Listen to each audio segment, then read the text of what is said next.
Hello everyone, आप सभी का स्वागत है आईएफएस के इस वंडरफुल चैनल पर। एंड आज हमारे साथ एक बंगाल टाइगर जुड़ चुके हैं जिन्होंने सीएट पीजी एग्जामिनेशन को बहुत अच्छे मार्क्स से निकाला है। बहुत अच्छे उनको मार्क्स आए हैं। बहुत जान लेते हैं कौन से सब्जेक्ट से इन्होंने दिया है एंड कहाँ है अभी, क्या पढ़ते हैं फिलहाल, या फिर इन्होंने गैप लिया है, आगे क्या करना चाहते हैं, कौन सी डिफ़िकल्टीज आई इनको इस प्रिपरेशन के दौरान। ये सारी तमाम बातें इनसे हम करेंगे और इनफॉर्मल वे में। ऐसा कुछ टिपिकल इंटरव्यू नहीं होगा कि बहुत सीरियस क्वेश्चंस होंगे, हंसी मजाक वाले बातें करेंगे एंड बहुत बहुत वैल्यूबल इंफॉर्मेशन इनके दिमाग से चुरा लेंगे जो हमारे आने वाले एस्पिरेंट्स है, व्यूवर्स है, उनको मददगार साबित हो। तो सबसे पहले तो इनका परिचय ले लेते हैं। तो प्लीज इंट्रोड्यूस योरसेल्फ। सर, मैं शामिली लोध हूँ। मैं वर्धमान वेस्ट बंगाल से बिलोंग करती हूँ। मैं टिपिकल प्योर बंगाली हूँ। मैंने अपना बीएससी डिग्री अभी भी चल रहा है, मेरा सेमेस्टर गोइंग ऑन नाउ, निकाला है Arman Raj college, one of the most famous colleges in West Bengal under department university, and I have qualified CUT examination with life science 106 marks and zoology 159 marks just because of ISS and my teachers. वाह वाह, very very great intro. But ये मुझे समझ में नहीं आया, pure Bengali क्या होता है? प्योर बंगाली का मतलब होता है वो माछे भाते बंगाली जो होता है ना, हम लोगों का फेवरेट खाना होता है कि माछे झोल और भात अच्छा, वगैरह। मासे झोल मतलब? वो फिश होता है ना, हिलसा फिश। हाँ, और वो मांस मतलब मुझे पता है फिश है।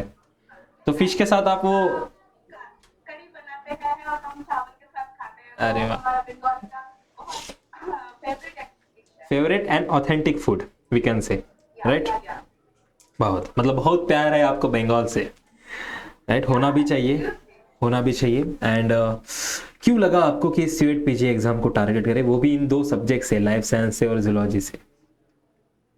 Sir, frankly speaking, it was so much accidental. Actually, I completed my entrance examination in 2019.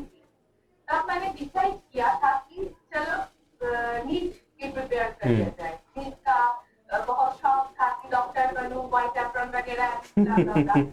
तो मैंने 3 टाइम्स नीट एग्जाम दिए थे, बट बहुत छोटे छोटे मार्क्स के लिए मैंने क्वालिफाई नहीं कर पाई। तो I feel totally broken from inside that कि मुझसे कोई कुछ भी नहीं होगा, मैं तो बर्बाद हो चुकी हूँ। तब मेरी मम्मी पापा और सब मेरे टीचर्स ने बोला कि तुम जनरल लाइन नहीं करो। तो मैंने जोलॉजी पे एडमिशन लिया एंड जो मेरे टीचर्स थे कॉलेज पे वो इतने अच्छे जोलॉजी पढ़ाते थे कि मुझे वो सब्जेक्ट से प्यार आ गया था कि ये तो मैं कभी नहीं छोड़ पाऊंगी। तो मैंने डिसाइड किया है इससे ही मेरी आगे की करियर कंटिन्यू किया जाए, और मैंने सीयूईटी एग्जाम दिया। और आईएफएस के बारे में मुझे सडनली पता चला कि यूपी स्क्रॉल कर रहे थे कौन सा इंस्टीट्यूट बेटर बेटर नहीं बेस्ट है, तो आईएफएस सब बोल रहे थे, मेरी सहेली मेरी टीचर की आईएफएस से पढ़ो, आईएफएस से पढ़ो, उसका मॉक टेस्ट दो। एंड मैंने किया और रिजल्ट तो आ गया। बहुत बढ़िया, बहुत बढ़िया, बहुत पॉजिटिव वाइब्स है आप में। एंड इतने फेलियर्स के बाद भी एक एम पे डटे रहना, ये बहुत बड़ी बात है ना, क्योंकि नीट में आपको बहुत बार फेलियर मिले। नीट ने कहा आपसे कि इतना करीब मत आओ मेरे, मैं बर्बाद कर दूंगी। आपने कहा कि मैं बर्बाद होना चाहती हूँ। Okay, I am just kidding. But बहुत अच्छे तरीके से आपने प्रिपेयर किया है इस एग्जामिनेशन को। एंड यस, टीचर से है वो जो आपके सब्जेक्ट में आपका प्यार बढ़ाते हैं, राइट? अगर किसी टीचर ने अगर जूलॉजी अच्छे से नहीं पढ़ा होता तो आपको इतना इंटरेस्ट नहीं आता उस सब्जेक्ट में, है ना, जब आप खुद पढ़ते हैं। तो एग्जैक्टली। मेरी एक टीचर थी, मैं हम लोग को मैंने मेरी इलाका में वो बहुत फेमस है, हम उसको टीयर टीयर बोलते हैं। वो सर है और वो बहुत अच्छा जोलॉजी पढ़ाते हैं। जोलॉजी में इतना इंटरेस्ट है, इतना प्यार है। मैंने और मैंने तो उसको कभी लॉजिक से नहीं बीट कर पाई। जो भी क्वेश्चन पूछो, जहाँ पर भी क्वेश्चन पूछो, सर यूं ही पैदल चल रहे हैं, मैंने सर को फोन किया, सर ये लॉजिक समझ में नहीं आ रहा है। सर हाँ बोलो क्या है। मैंने बोला और सर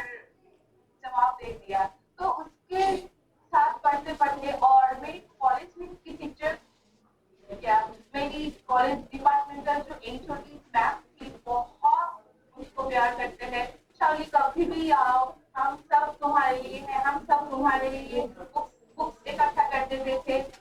मेरे लिए बहुत नॉन एकेडमिक एकेडमिक बहुत हेल्प किया उन लोगों ने। है तो मैंने कोई और आईएफएस को तो जितना भी बोलो उतना भी कम हो जाता है। सर जब भी मन चाहे क्लास में यू एंट्री ले लिया और सर पढ़ा रहे हैं, सर क्या पढ़ा रहे हो आप? प्लीज सर को टोक देते थे हम लोग। टांगे टांगे बहुत खींचते थे आप। वो बहुत बात बहुत यही इन्हीं स्टूडेंट्स की वजह से तो एक जज्बा आता है टीचर में कि बहुत अच्छे से पढ़ाओ। And you are lucky to have this kind of teachers in your life, right. बहुत बहुत लकी हो आप कि आपको इतने हेल्पफुल, मतलब नॉट ओनली आईएफएस बट जो भी आपके जो एरिया में जो टीचर्स है वो बहुत अच्छे मिले हैं आपको। एंड क्या करना चाहते हो आगे? मुझे तो एमएससी करना है और पीएचडी तो करना ही है। वो एक्चुअली है।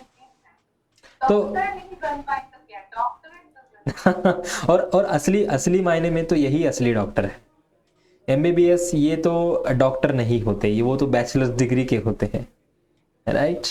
असली डॉक्टर तो ये है, डॉक्टरेट है। एंड बहुत आई होप बहुत अच्छे तरीके से आप मास्टर्स भी करोगे और रिसर्च भी करोगे। एंड मास्टर्स आप डेफिनेटली जूलॉजी से ही करोगे कि इतना डीप लव में हो आप जूलॉजी के साथ, तो आप उसको तो नहीं छोड़ोगे। एंड मैंने बहुत ऐसे लोगों को बात किया, लोगों से बात की है specially from the Bengal. And उनका बहुत रिसर्च की तरफ बहुत ही लगाव है। इसका रीज़न आपको पता है? से तो पता नहीं, बट मुझे लगता है यहाँ पर बहुत सेमिनार अरेंज किया जाता है। बहुत बंगाली है, बंगाली टीचर्स है जो अभी कैलिफोर्निया पे है, वो टोरंटो पे है। मेरी भी कॉलेज की बहुत सीनियर्स है जो असम पीएससी प्रेप कुछ कर चुके हैं, वो अभी भी यूरोप पे है, टोक्यो पे है। द यूनिवर्सिटी ऑफ बार्डवान से तो हर साल एंथ्रोपोलॉजी यूनिट से 2 से 3 लोग जाते हैं और वो प्राइज छीन कर आते हैं। वाह, ग्रेट। तो इसका सबसे मेन श्रेय है अपने आपके टीचर्स आपको मोटिवेट कर रहे हैं कि इस फील्ड में जाओ। Right right. एंड आपका क्या रीजन है इस फील्ड में आने का? Teachers only? टीचर्स तो है ही, और नीट के प्रिपरेशन लेते हुए मुझे एक बायोलॉजी का प्यार आ जाता था। तो बायोलॉजी से ही कुछ करना है। और एक बात है, मैं फिजिक्स से बहुत डरती हूँ। कोई फोबिया, कोई टर्मिनोलॉजी है मुझे पता नहीं है, बट अगर होता तो वो मेरे लिए एप्लीकेबल होता। मुझे फिजिक्स से फोबिया है सर। इसलिए तो आप जूलॉजी में बायोलॉजी में आए हो, राइट। यही तो पे तो सेग्रीगेशन हो जाता है। जिसको फिजिक्स पसंद है वो जूलॉजी से डरता है, और जिसको जूलॉजी या फिर जिसको बायोलॉजी पसंद है वो फिजिक्स से डरता है, राइट। इसलिए आपने फिजिक्स को छोड़कर बायोलॉजी को बोल दिया आमी तोमाके बालोबाशी, राइट। बढ़िया। एंड कैसे किया आपने प्रिपरेशन? एकदम 20 दिन में मैंने प्रिपरेशन किया है। Seriously? Full fledge, yes sir, full fledge preparation मैंने 20 दिन में किया है। क्योंकि मेरा सेशन जो था फर्स्ट सेमेस्टर वो थोड़ा लेट शुरू हुआ था, सितंबर में शुरू हुआ था। तो मेरा 3 सेमेस्टर का जो एग्जामिनेशन था वो खत्म हुआ था 7 मार्च को। तो उससे पहले मेरा रूटीन आ गया था, तो मैंने पैनिक करना शुरू किया कि कैसे कंप्लीट करूं, कैसे निपटाऊं इसको, ब्ला ब्ला ब्ला। तो मेरे सीनियर्स बोले कि कुछ जा छोड़ दे, क्या बाद में देखा जाएगा। तब मैंने आईफर्स का जो यूनिटी पीजी वाला जो जूलॉजी का पीवाईक्यू बुक है वो मैंने खरीदा और उससे प्रिपरेशन शुरू किया, रिविजन एंड रिविजन। तो मैंने ये सीखा, हम तो हर रोज कुछ ना कुछ सीखते हैं। मैंने ये सीखा कि सक्सेस का कोई टैक्टिक्स नहीं होता कि यहाँ से सक्सेस आता है, वहाँ से सक्सेस आता है, ये करो वो करो, जो बच्चे आए वगैरह करो। आप प्रैक्टिस करो, यू नो ही हो जाएगा। Exactly, practice makes a man perfect, right. And you prove that, आपने प्रूव करके दिखाया है। एंड अगर मैं पूछूं कि ऐसे कोई से डरावने सब्जेक्ट है कि भैया इससे सवाल ना आ जाए, इससे तो मैं कुछ करूंगी नहीं, चैलेंजिंग कौन से यूनिट थे? मुझे बायोस्टैट से थोड़ा डर लग रहा था कि बायोस्टैट क्या करूं, कैसे तो मैंने PYQs देखा कि खूब लिमिटेड टॉपिक्स थे कुछ, वहाँ से ही क्वेश्चन आ रहे थे, mean median mode and standard deviation and harmonic geometrical mean. मैंने वहाँ वो जो फॉर्मूलाज थे वो ही बार बार प्रैक्टिस करके करके यूं ही 2-4 प्रॉब्लम तो यूं ही हो गए। वाह, बढ़िया। मतलब जिससे डर था उससे भी आपने प्रॉब्लम सॉल्व करके आ गए। वाह, वेरी ग्रेट, बहुत बढ़िया। वो आपका बात प्रैक्टिस में एकदम है परफेक्ट। Right, exactly. एंड जब वो 90 मिनट खत्म हो गए, शाहरुख खान वाले 90 मिनट खत्म हो गए एंड आपने सबमिट करके उससे बाहर आए, तो लगा था कि इतना अच्छा स्कोर बन जाएगा? नहीं सर, बिल्कुल भी नहीं। इससे मेरा एक फनी मोमेंट याद आ गया कि जब मैं बस से मेरी मम्मी के साथ आए थी, मैं तो रोना स्टार्ट कर दिया कि मम्मी मेरा तो नहीं होगा, मेरा तो नहीं आएगा। मम्मी बोला कि यही खत्म हो गया कि बेटा, इससे बहुत बड़ा बड़ा रास्ता आपको यूं ही चलना होगा, तो please concentrate what's the next. मैंने मेरी मम्मी ने ऑलवेज मुझको ये कहा कि जो हो गया सो हो गया, उसको भूल जाओ, जो सामने है उस पर कॉन्सेंट्रेट करो। राइट।